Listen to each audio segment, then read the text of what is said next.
గలతీయులు 5:22-23. అయితే ఆత్మఫలం ఏమనగా ప్రేమ, సంతోషము, సమాధానము, దీర్ఘశాంతము. ఇంకా ఆత్మ ఏమిస్తుందంటే ఇక్కడ ఫలాలు. అక్కడేమో వరాలు చూసాం, ఆత్మ మాట్లాడడం చూసాం, సామర్థ్యం చూసాం, ధైర్యం ఇవ్వడం చూసాం, బోధించడం చూసాం, జ్ఞాపకం చేయడం చూసాం, రకరకాల పనులు చేయడానికి ఆత్మ నింపబడడం చూసాం. ఆత్మఫలం ఏమనగా ప్రేమ, సంతోషము, సమాధానము, దీర్ఘశాంతము, దయాళత్వము, మంచితనము, విశ్వాసము, సాత్వికము, ఆశానిగ్రహం. ఇక్కడ ఎన్ని ఉన్నాయి? 9. ఈ ఫలాలకి నువ్వు కొంచెం పని చేయాలా, నువ్వు కొంచెం ప్రార్థించాలా, ఉపవాసం ఇవ్వాలా, నీ దేహాన్ని నలగొట్టుకోవాలా, ఒక్కొక్కసారి తెలుసుకోవాలా. అందుకే పౌలంత మహాభక్తుడైనా ఒకవేళ నేను తప్పిపోతానేమో అని తన శరీరాన్ని ఏం చేసుకునేవాడంట.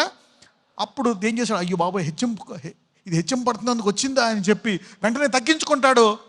ఆ దయ్యం ఆటోమేటిక్గా వెళ్ళిపోతుంది. అంటే నువ్వేం నేర్చుకోవాలా? తగ్గింపు. ఏం కావాలా? వినయము, సాత్వికము. అయినా నేర్పించాడా పౌల్కి? అయినా నేర్పించాడా పేతురికి? నేర్పించాడు. పేతురికి అవన్నీ నేర్పించాడు. The Holi spirit is a good teacher. ప్రతి శరీరం ఉన్న వాళ్ళకి ఉంటుంది ఇది. పరిశుద్ధాత్ముడు దీన్ని పర్సనల్గా బయలుపరుస్తాడు. He will personally reveal to you. ఇది రీజన్ కాబట్టి ఇక్కడ నువ్వు తగ్గించుకోవాలా అని. Humility is the major key. అందుకే కొండ మీద ప్రసంగములు మొదటి మాట చూస్తే, దీనులైన వారు ధన్యులు, దేవుని రాజ్యము. మొదటిది దీనత్వం.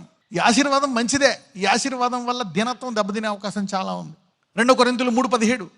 ప్రభువే ఆత్మ, ప్రభువు యొక్క ఆత్మ ఎక్కడ ఉండునో అక్కడ స్వాతంత్రమును ఉండును. There is freedom. నిన్ను ఫ్రీ చేసేస్తుంది, నీ మనసును ఫ్రీ చేసేస్తుంది. ఆయన రక్తము నన్ను కడిగి నాలో పరిశుద్ధాత్మనిచ్చాడు. నేను ఇప్పుడు దేవుణ్ణి కుమారున్నా. నేను ఏ దేశస్థుడైనా, ఏ రంగులో ఉన్నా, చదువుకున్నా, డబ్బున్నా లేకపోయినా, ఆరోగ్యం ఉన్నా లేకపోయినా, నేను ఇప్పుడు దేవుని కుమారుణ్ణి. దీని తర్వాత నిత్యము ఆయన స్వరూపంలో మారి ఆయనతో ఉంటాను అనే స్వేచ్ఛ నీకు వచ్చేస్తుందంట. You are no inferior to anybody else. నువ్వు ఎవరితో పోల్చుకోవాల్సిన పని లేదు, ఎవరి దగ్గర తగ్గాల్సిన పని లేదు. You are free in Jesus name. అంటే you are highly qualified, ultimate qualification. అప్పుడప్పుడు నువ్వు ఎలా ఇది అనుకోవాలి, లేకపోతే నువ్వు గిల్టీ ఫీల్ అయిపోతావు ఇతరులతో పోల్చుకొని. When Jesus set you free, ఇప్పుడు నువ్వు దేవుని కుమారుడు, సర్వోన్నతుని కుమారుడు నువ్వు. 1 కొరింథీయులు 3:16. మీరు దేవుని ఆలయమై ఉన్నారనియు దేవుని ఆత్మ మీలో నివసించుచున్నాడనియు మీరు ఎరుగరా? మనం ఎవరమంట? దేవుని యొక్క వీఆర్ హిస్ టెంపుల్, నివాస స్థలం అంట. సిలువ యొక్క ధన్యత, పరిశుద్ధాత్ముని యొక్క ఎవరంట? మనము నివాస స్థలం అంట. మనల్ని మనం కడుక్కోవాలి, వాక్యం చోతి తగ్గించుకోవాలా, సిద్ధపరచుకోవాలా. అప్పుడప్పుడు ఉపవాసం ఉంటే ఆయన స్వరాన్ని వింటాం మనం. You are the temple of God. ఈరోజు దేవుని చిత్తానికి వ్యతిరేకంగా ఉండే ప్రతి వస్తువు నీ యొక్క మందిరంలోంచి బయటికి వెళ్ళిపోవును గాక. ప్రతి గుణము పోవును గాక. దీనికి పని చేయాలంట. దీనికి you have to work, you have to pray, you have to fast. వరాలు అడిగితే వస్తాయి. దీన్ని నువ్వు డెవలప్ చేసుకోవాలి. ఏం చేసుకోవాలి? ఫలాలను డెవలప్ అవి అడిగితే వచ్చేస్తాయి. అందుకే శిష్యులకు ఆయన వరాలు ఇచ్చాడు. ఇప్పుడు వెళ్ళండి లోకానికి అంటాడు. A gift magnifies your call, your mission. రోమీయులు 15:13. కాగా మీరు పరిశుద్ధాత్మ శక్తి పొంది విస్తారముగా నిరీక్షణ గలవారగుటకు నిరీక్షణకర్తయగు దేవుడు విశ్వాసము ద్వారా సమస్త ఆనందముతోనూ సమాధానముతోనూ మిమ్మల్ని నింపునుగా. కొంతమందికి నేనేం చేసినా నాకు ఉపయోగపడలే, నేను నష్టపోయాను, నా పరువు పోయింది, నా పిల్లలు లెక్క చేయట్లేదు, నా భార్య లెక్క చేయట్లేదు, నా బంధువులు లెక్క చేయట్లేదు, సమాజంలో నన్ను అందరూ అపార్థం చేసుకుంటున్నారు. కొంతమంది ఆలస్యం అవుతుంది, నాకు ఇంకా ఉద్యోగం రావట్లేదు, నాకు పిల్లలు పుట్టట్లే, పెళ్ళి అవ్వట్లే, నాకు ఇంకా సొంత లేదు, నేను ఎందుకు బతకాల, దేవుడు కనికరించండి, నేను చచ్చిపోతా. కొంతమంది ఫ్రస్ట్రేషన్, నిరీక్షణ లేదు. అలాంటి వారికి పరిశుద్ధాత్ముడు ఏమిస్తాడంట? శక్తి ఇచ్చి విస్తారముగు నిరీక్షణ గలవానిగా చేస్తాడంట. You will have abundant hope. నిరీక్షణ అనేది దేని నుంచి వస్తుందంట? పరిశుద్ధాత్మ. నీకు జాబ్ ఇస్తాడు, కరెక్టే, నువ్వు ఏదైనా ఆనందించాలా, నువ్వు సంపాదించిన డబ్బు ఆనందించాలా, నీ కుటుంబంలో ఆనందించాలా, దేనైనా నీ బాధల్లో కూడా ఆనందించాలంటే పరిశుద్ధాత్మ నీకు శక్తినిచ్చునుగాక.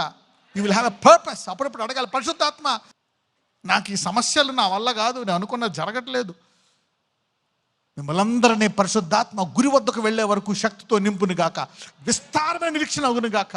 He will give a promise. నీకు వాగ్దానం ఇస్తాడు. వాగ్దానం ఇచ్చిన వాడు నమ్మదగిన వాడు. ఆ బలాన్ని ఆయనే ఇస్తాడు. నేను చెప్పాను కదమ్మా, కొంతకాలం ఉండు, మారుతుంది నీ పరిస్థితి. The Holi Spirit will give you power to be hopeful in hopeless situation. ఈరోజు వాక్యం వింటున్న వారందరికీ విస్తారమైన ఆనందముతో కూడిన నిరీక్షణ, సమాధానంతో కూడిన నిరీక్షణ మీకు కలుగును గాక. He will give you hope. ఆయన తెలుసు నీ భవిష్యత్తు ఏంటో. ఆ జ్ఞానాన్ని, ఆ సామర్థ్యాన్ని నీకు ఇస్తానంటే, yes my god will do it. God can do a miracle. At least అది తర్వాతైనా దేవుడు ఇప్పుడు వచ్చి నిన్ను బలపరుస్తాడు. నిరీక్షణ లేక పీపుల్ ఆర్ ఫ్రస్ట్రేటెడ్. లైఫ్లో ఇక జాయ్ లేదు. అందుకే పరిశుద్ధాత్మ ఫలాల్లో ఒక ఫలం ఏంటి? జాయ్. యోహాను 14:16. నేను తండ్రిని వేడుకొందును, మీ వద్ద ఎల్లప్పుడూ ఉండుటకై ఆయన వేరొక ఆదరణకర్తను. ఆగండి, పరిశుద్ధాత్మకు ఒక పేరు ఉందండి. ఎవరంట? యేసు ప్రభువు వారు ఒక ఆదరణకర్త, పరిశుద్ధాత్ముడు కూడా ఆదరణకర్త. త్రియేక దేవునిలో మొదటి వాడైన తండ్రి కూడా ఆదరణకర్త. ముగ్గురు ఎవరు? ఆదరణకర్త. వాళ్ళు కూడా మనల్ని ఆదరించి, మనము ఇతరులను ఆదరించేటట్టు మనల్ని కూడా ఆదరణకర్తలా మారుస్తాడంట దేవుడు. ఈరోజు ఎవరెవరు బాధపడి ఇక నాకు జీవితం ఎందుకు వ్యక్తపడుతున్న వాళ్ళని దేవుడు ఆదరించి మిమ్మల్ని ఇతరులను ఆనందించే వానిగా చేయునుగాక. God can do it. Who comforteth you in all your trials and make you a comforted to others. యెషయా 61:1. ప్రభువగు యెహోవా ఆత్మ నా మీదికి వచ్చి ఉన్నది. ఏమొచ్చిందంట? The spirit. దీనులకు సువర్తమానము ప్రకటించుటకు యెహోవా నన్ను అభిషేకించెను. నలిగిన హృదయము గలవారిని దృఢపరచుటకును. పరిశుద్ధాత్ముడిచ్చే ఇది ఒక సామర్థ్యం. నలిగిన హృదయానికి ఏమిస్తాడంట? దృఢపరుస్తాడంట. ఇంకా నాకు నిరీక్షణ లేదు, ఇంకా నా జీవితం బాగుపడదని నలిగిపోయి కృంగిపోయి ఉన్న వాళ్ళకి. ఎందుకంటే కృంగిపోయి ఉండడం దేవుని చిత్తం కాదు. చనిపోవాలనేటువంటి మనసు ఉండడం దేవుని చిత్తం కాదు. ఆయనకి ఇష్టం ఉండదు. He wants you to be filled with Joy. Right. తర్వాత చూస్తే చెరలోనున్న వారికి విడుదల అంట. అనేక చెరలు, మేబీ జైలు అనే చెరే కాదు, కేసు అనే చెరే కాదు, దురలవాట్లు, పాప బంధకాలు, నిరుద్యోగము, అప్పులనే బంధకాలు, పీస్ లేదు, డిప్రెషన్ అనే బంధకం, అనేక బంధకాలు.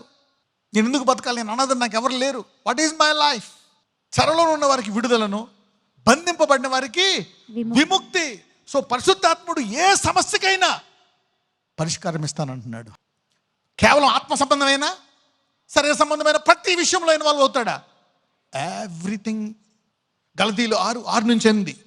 వాక్యోపదేశము పొందువాడు ఉపదేశించువానికి మంచి పదార్థములన్నిటిలో భాగమియ్యవలెను. మోసపోకుడి, దేవుడు వెక్కిరింపబడడు.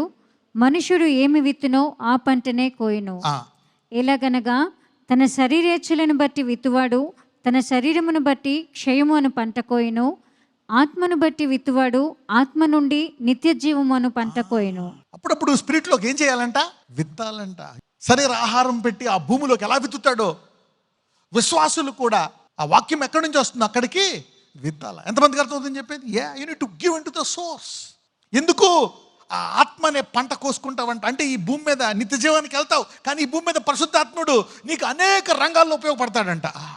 పరిశుద్ధాత్ముడు ఈ భూలోకములో ఉత్తమమైన వాటిని నీకు ఇచ్చి నడిపించి ఉత్తమమైన పరలోకాన్ని తీసుకెళ్తాడు. You can use and take advantage of the grace of God through the spirit.